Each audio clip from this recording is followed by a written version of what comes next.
Hey there, and welcome to Create a Place podcast. I'm Kristina York, co-founder and principal at Create & Co. Architecture and Interior Design Studio. I'll also be your guide to workplace design, culture, and well-being. We've got a lot of great guests coming up, so grab your coffee, tea, or cocktail and pull up a seat for some great conversations and some valuable takeaways. Hey, Josh, welcome to Create a Place podcast. This is Josh Pearson. We have been friends for a very long time, co-founder of PepRally, Inc., artist, author, so many wonderful things in the creative space, and I'm glad to have you here today. I'm glad to be here. Yay. Tell me a little bit about what you've been up to lately. Lately, most things revolve around PepRally, the studio. So we're always doing mural stuff. That's been a bread and butter for quite a few years. A lot of the business has shifted towards identity. So we're doing a lot of identity development, primarily in the hospitality space. It's a lot of restaurant clients, so it's just like from the logo, menu design, interior. So all the visuals that a concept has, like that's what we're kind of managing. So for multiple properties, and that's been kind of in the works for a while. It's something that it's always kind of been the through line for what we do. And so to get to do that formally is exciting, and it's kind of a new page for us. So I love that you mentioned brand identity, and I know that one of your passions is the hospitality side of that, and that can be seen all over Tampa, right? And you guys are known for your murals most of all, and we've seen some great work. Tampa Bay Lightning, our hockey team, you guys did a huge campaign for them, and that's all, you can see that everywhere, and we love it. And we've also done a lot of projects together, which was a lot of fun. I think we were going through our first evolution as Create & Co. when you guys were forming, and that was amazing. I think probably one of my favorites, because it was one of our first, was Front Burner Brands. And we actually did a full branding package for them. You guys did the logo work, you did the iconography, we did murals throughout their space. That was a lot of fun. Do you have any memories take away from that? That was the genesis of it. Like that was something we didn't set out to do, but you mentioned the murals, and it's like that. We're known for that because it's the most visible, right? So it's like the corporate stuff you don't see unless you work in that space usually. Right. So there's more of that, to be honest. And we get into that space quite a bit. So working with you on Front Burner we did a deep dive. We're always working with your team and understanding like, well, what is like getting down to the ethos of the business, and what are they about? Why did they start? What is their, what's their motivations? And like, we were doing such a deep dive, we realized like this is 3/4 of the branding, so, and then like on a funny level, sometimes, a lot of the businesses wanted to incorporate a logo into the artwork, and there was multiple instances where it was like, not that logo, like we need to redevelop this first before we even develop the artwork.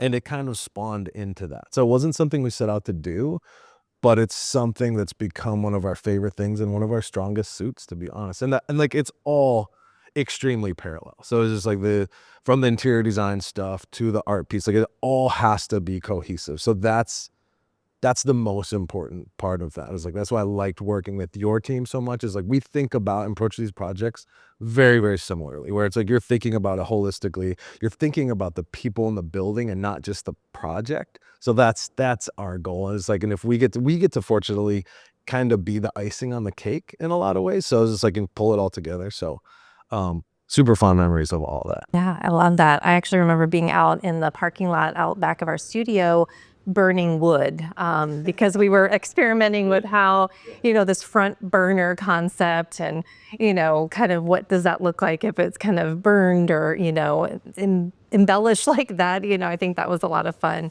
But those are all really good points. And you're right, that really was kind of the genesis, of it all. And that's really, I think, where we, as companies, as, kind of fairly new companies, sort of started, doing these things together, because we realized like how on point we are in the process that we go through. And it is a big deal. It is about the people in the space, no matter what space that is, as you mentioned, hospitality, whether that's a restaurant, you're creating menus, and, and key design features within that space, or it's a corporate space where we're designing logos and messaging, to the employees. And I love that. And I think that that's something that we need to share a lot more often. And that's part of, kind of what these conversations are about. How can we continue to use, your talents and your resources to keep bringing people, back together, and to give them a little bit more value add, in a space and, enhance their employee experience, at the end of the day. How do we do that? Ironically, they're not different. We're talking about things that are important, like the hospitality space and and they honestly completely parallel. Even each one of the corporations is like we're very agnostic in the industries that we're in. So it's like there's no specific industry that we're in, but it's like the people are always the same. It doesn't matter if it's tech industry, it doesn't matter. Like they we're focusing on the experience of the person in that space. How are they going to feel? So it was always so easy, so much easier, I should say, to work with your team where it's like so much of that groundwork had been done where it was just like you've primed the client and got them to think about their space and think about it and not just the physicality of the numbers of chairs and the walls. It's like, well, what do my employees experience? And it's the same thing for it's not just the employees, it's what's, for hospitality, it could be the customers that are coming in, like, but it's like, what's the human experience that happens in that space? Um, so it's something that it's really a parallel. It's not different. They're not but different buckets. It's the same project every single time. Um, it's 100% connection. Same process, same connecting, same goals, Yeah, and I love that. So how do you deal with diversity in a project or within, your audience, the recipients of this great artwork and murals and the branding that you do? How do you approach that in order to be more inclusive in the content and the approach really that you sure. take? Um, Diversity for us starts with the team. It starts with our team. So it's like we can't represent groups of people or even attempt to work with if we're not representative of multiple groups of people. Um, that's something that we're very, very deliberate about. When we started this business, it was just like it was honestly my friends. It was just like, hey, I need help. It's like painters I knew, artists I knew. But very quickly as it started to grow, it was like, hey, we have this perspective, like I think the statement was, I was like, hey, we got 30-year-old dude covered. Like, we got this. And it was just like, and so it was like, there was some very deliberate hiring practices of like, hey, we need people with different perspectives, so it was just like, one of our first hires, graphic design hires, um, was Yuki Asada. She was a Japanese designer, and it was just like she just brought such an incredible perspective, a female perspective. It was like there was different age range. There was just like there's different cultural perspective. It was so important. Same thing with my business partner. We have different cultural backgrounds. We have different, so there's understanding that breadth. So it's like, I tend to do the lion's share of the creative, where it's just like, "Hey, I'm doing this thing, or I'm working on this thing, or I'm pushing this concept," but running it through, my business partner Greg's filter. He's from Guyana, so it's just like he had a different, and like also very well traveled. So it's just like he always had a different perspective, and was the litmus test where it's just like, "Hey, that's not authentic, or that's not real." So always making sure that that has been covered down to the artist. So it's just like, I've had for the last 5 years, intentionally or not I've had an all-female team. And that dynamic has been incredible because it's like, um, as the creative director, it can be a silo. Like, I don't want so it's like, I need other perspectives to say, "What about this? You're missing this aspect." So, like, that's how we honestly approach it. So it's like if it resonates internally, if it resonates with our team and we know that this feels right, outside of research and some of those other things. It's like, it's like we try to be like very knowledgeable people. We don't like assume anything or, hop too far into something. We're just like if it resonates with us, we know that that will carry over to the client. Sure. And you're doing the research on the demographics of your audience, of your client, so I'm sure that you're being sensitive to that as well. Sometimes very, very literally. So it's not like we do a lot of historic things. So it's like we've done some things for some like historically important things for the Tampa Police Department and different parks and different, so it's like, hey, we're celebrating specific neighborhoods. And it's like those histories aren't great. Like some of them are very difficult, they're very challenging, they've evolved in negative ways. So it's like, how do you honor that? How do you honor the people that were there? How do you honor the history of that? How do you carry that into the future in a way that feels amicable, that feels like people are being represented? Mhm. I think the biggest challenge, specifically with a mural or something that's very public facing, is this is I'm telling your story. This is our gift to the neighborhood. This has nothing to do with us as artists. It has everything to do with the people that are going to see it. You're going to drive by this every day. You're going to be, this is in your neighborhood. If I don't live in this neighborhood, if I don't see this every day, it's not for me. It has nothing to do with my ego or the thing I wanted to put in a piece of art. It's like, what's the story that needs to be told? Oh, that's so good. I think there's such a strong parallel that we can draw to like the bigger picture. And, as we're talking about, employee experience and workplace, whether that is corporate hospitality, restaurant, whatever that looks like. I see that paralleling into that. You have a leadership group, like you, who wants to be representational, has a goal, is guiding the project, is guiding, sort of the focus, of what's ahead for the future or what's ahead for the project. But it's so important to tap into the end user, the Oh, yeah. employee who's in there. Like Are literally they start there. Yeah. right? And Yeah. are they representing, like, is leadership, our leadership teams representing or being, have that representation enough to be able to tap into what their employees are actually feeling, needing, what are they experiencing every day, so I think that's just something, as I'm listening to, I'm thinking, gosh, that really is a great, kind of parallel to that. And we can learn a lot, I think, in the corporate world in particular, something simple like coming up with, what your art, is going to tell, what that story is. That's the important part, right? We're telling the story. So whether we're telling the story about the client or the neighborhood or the community or the employees, it's important that we know what their story is. And we can't just Yeah. make assumptions 100%. for what that looks like Yeah. if we're not actually in the workspace or in the community experiencing it, right? So I think that's really powerful. It's how we avoid something being it's how we make it as timeless as possible. So it's like if we're leaning into the history of something, if we're leaning into what that story is and what it actually, that then we're not worried about trend. We're not following we're not injecting something that might be interesting now, but in the very short term be over with. So um that's how we avoid that entirely. So it's like we're not injecting trends, Yeah, honestly. I love that. Nobody wants trends injected anywhere. I That's mean, right, yeah, let's face it. yeah. We're tired of hearing about And trends. it's tough. We do so much work and we do so much work for a wide range of clients. So it's where we differ in a lot of ways. So it's like, even though we do murals, that just happens to be the story it's on a wall. Sometimes that translates into other buildings, it translates into memorials. Majority of street art stuff you see is a little closer to kind of fine art where it's an expression of the artist. The artist says, I have a point of view that I want to share with the community. We're the opposite. We're saying, okay, we want to understand your point of view and see if we can express that in a visual way. Like that. So it's the opposite approach.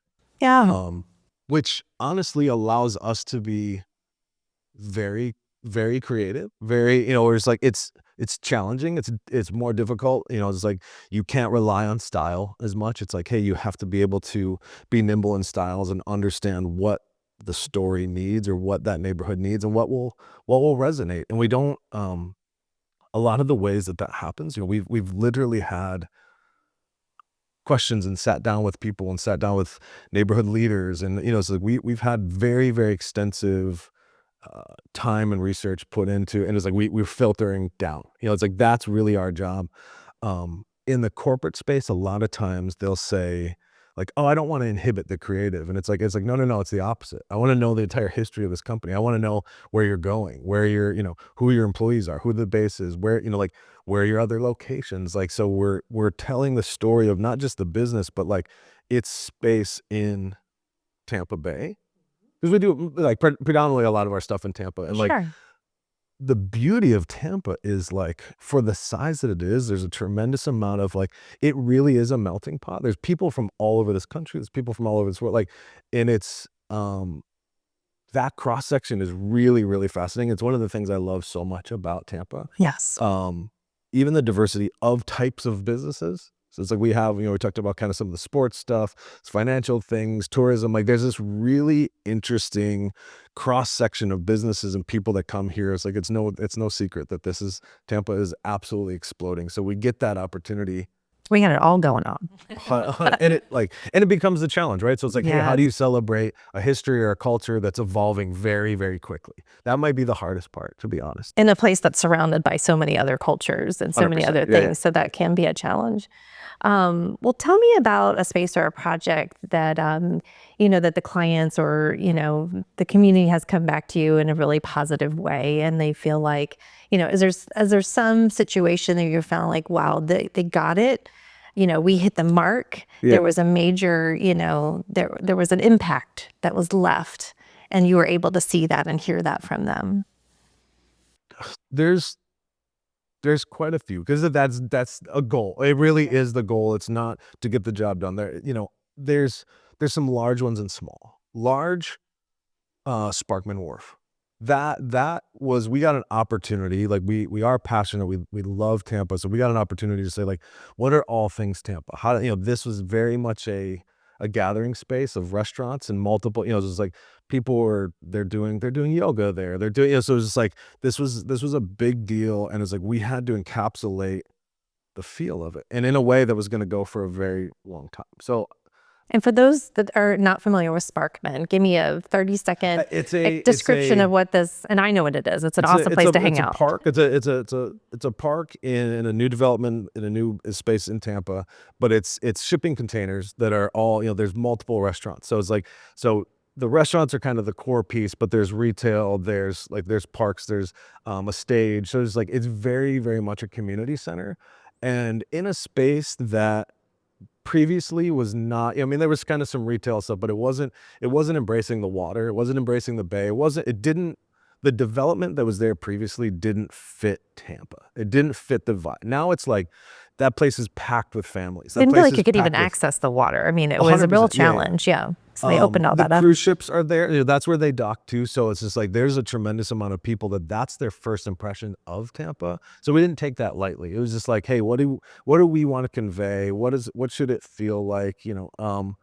And there's plenty of things that get developed for Tampa outside of Tampa.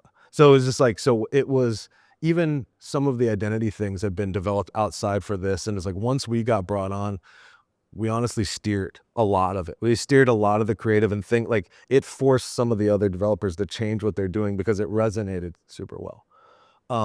So that's kind of large scale. That was something where it's like, oh, that's proud. That was like a very visible piece for a community. Then there's like some smaller park things for City of Tampa. Like we did something, it was one of the most challenging things that we had done, but it was a park for that they wanted to embrace a mural for the visually impaired. So it had to be the Oh, color palettes were a very vibrant color range, like neon color ranges. And it was like we had to sit down with experts and understand like, hey, this is the color range that some of these people and some of these children are able to see. And then for people that were completely visually impaired, like it had to be tactile. So we made these pieces dimensional. They were floating off of the wall. Everything was like grooved and dadoed out so you could touch the mural.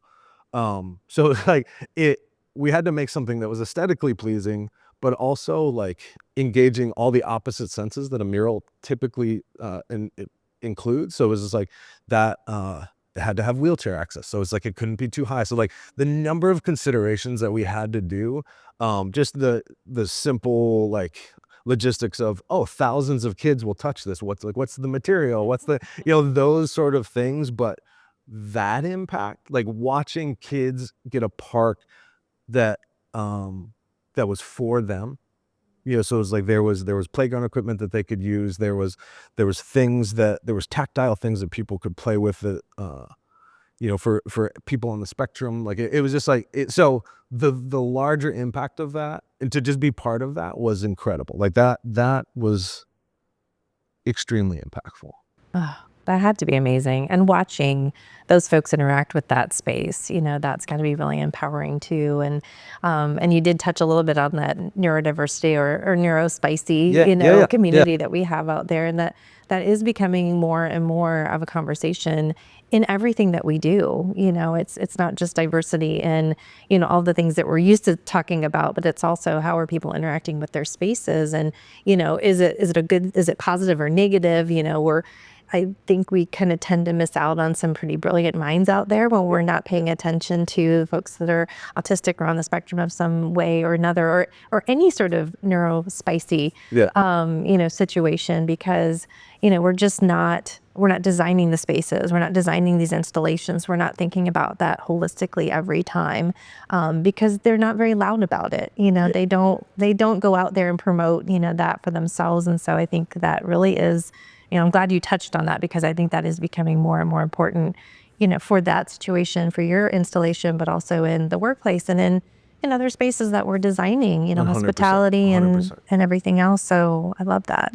I think the most important takeaway that I had from school, so it's like I actually went to school for interior design. So it's like I think that's why it was like such a seamless interaction to work together. It's like that's the way I wanted to go. And the greatest takeaway was like getting to learn about ADA and some of those things, and understanding, like really adopting the philosophy that is like, hey, what's better for the least of us is better for all of us. So if Amen. there's a challenge to get somewhere, it's like if we make this better, more fluid, and more accessible, it's more accessible to all of us. It's better for all. So it's like always keeping that focus on the least, the ones that, so that keeps everything fresh for us. That keeps us like, it's like, that's where the value comes in. That's where it's just like, oh, we know we're doing the right thing and not just creating a decoration.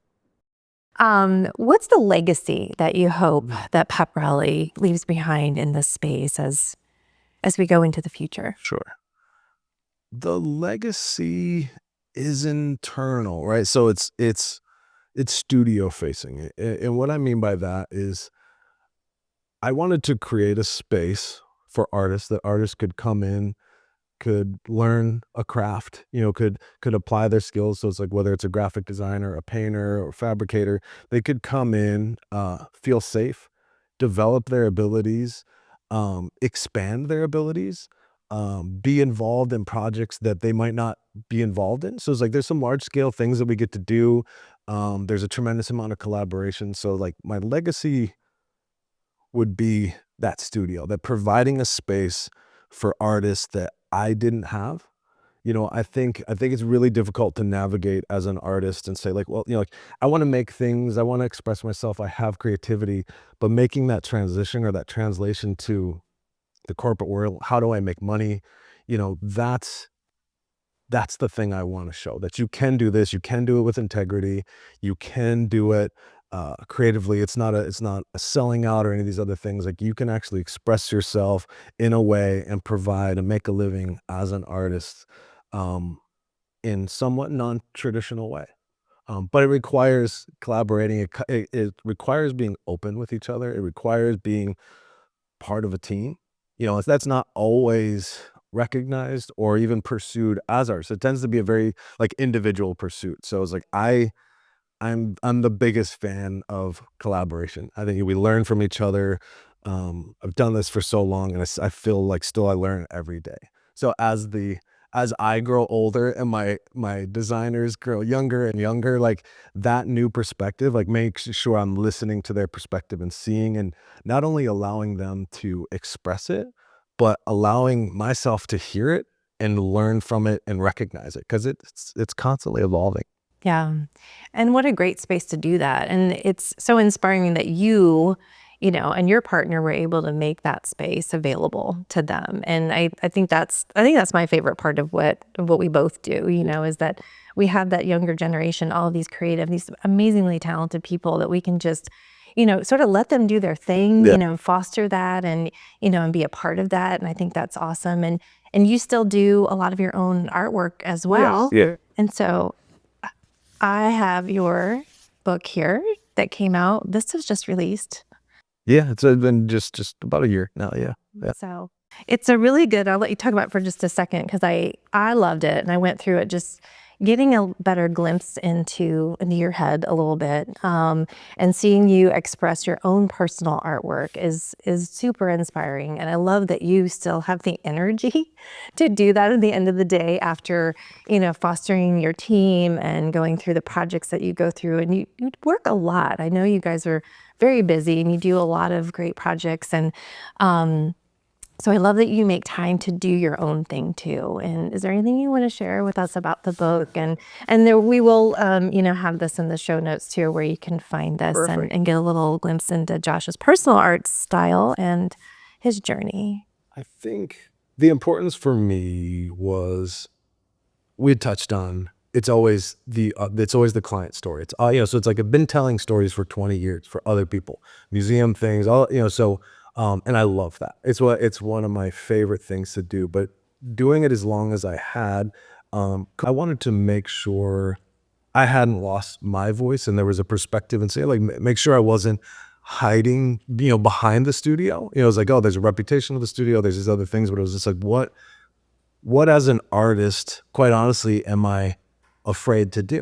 What are the things that scare me? What are the things that I'm not putting out there? And the catalyst was conversations with multiple people. So chefs and designers and artists and just people across the board having this general sense of being confused by social media, being confused by like, oh, I don't know, trying to find a personal brand and all these other things and being very persuaded and actually kind of harmed by that, losing their way, losing their sense of who they are, comparing themselves to all these other entities. And it ultimately was discouraging. And so Yeah. I felt like I was at a space in my career and I realized that people were looking at me in a certain way of like, oh, this is a great studio, great reputation.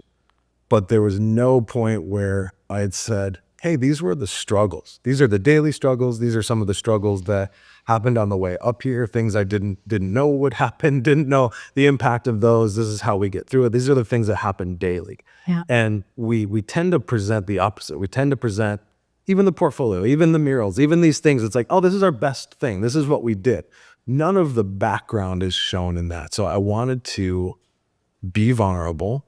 I wanted to say, hey, these are things that I struggle with. Here's mental health issues that I'm struggling with. Here's things that I want to express. These are the things that are burdening me. And then coming to the realization at the end of, not at the end, but at the point in my career where I had achieved everything I wanted to achieve, right? It was just like, oh, I'm making a living.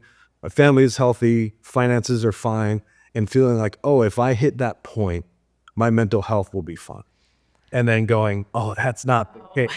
That's not. And so then having to deconstruct and say, well, why? Why not?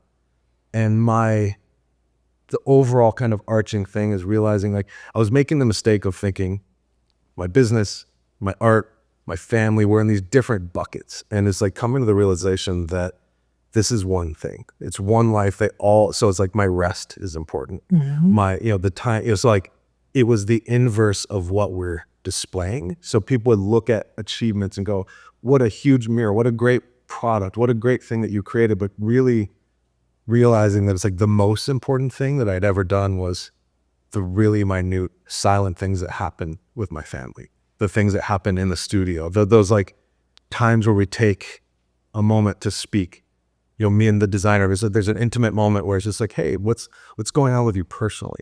It's not just always the business. And like that being the most impactful factor to a creative's success. It's never the followers. It's never even how incredible the art is. It's really not that. It's, are you being authentic in what you're doing? Are you being vulnerable? Are you being honest? And are you happy? And are you enjoying it? Those are important questions. I'm glad you dive into that. And I think, at the end of the day, what it all boils down to is the people, is the human connection, is your own well-being too. And while we all, particularly in leadership, roles and, in these kind of public roles where we have to create this space for communities and public facing areas, we do get kind of categorized just as, oh, well, it's a project, and you kind of hide behind that. And I agree with you. Some of the most critical pieces are those little intimate human connections with other people, with yourself, taking the time to rest, taking the time to do things that are healthy for you. And I think that's kind of the moral to the story, maybe, is that, after all is said and done, you still need to be thinking about what's best for yourself too. And until you're kind of thinking about that and really focusing on that, you're not going to be your best to your team and to your clients and to everyone else also. Or maybe not as much. You're not be able to give quite as much, if you're not being true to yourself and really taking care of. And I'm not saying that, obviously that's not from a selfish standpoint. That's just being real. That's, if you don't pour in, you've got nothing to pour out, right? Well, you use the word happy, and that one was a challenge, right? So like to literally,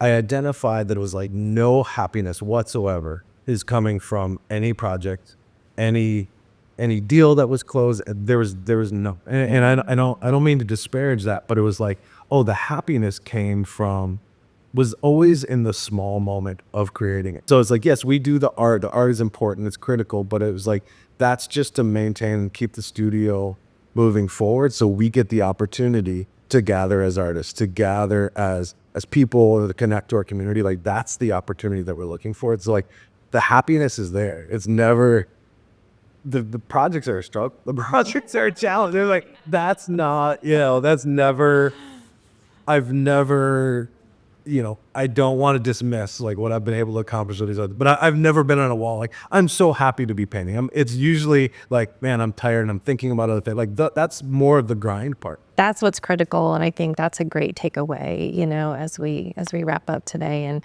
I'm glad that you've been able to find those happy moments, and I love seeing you create too.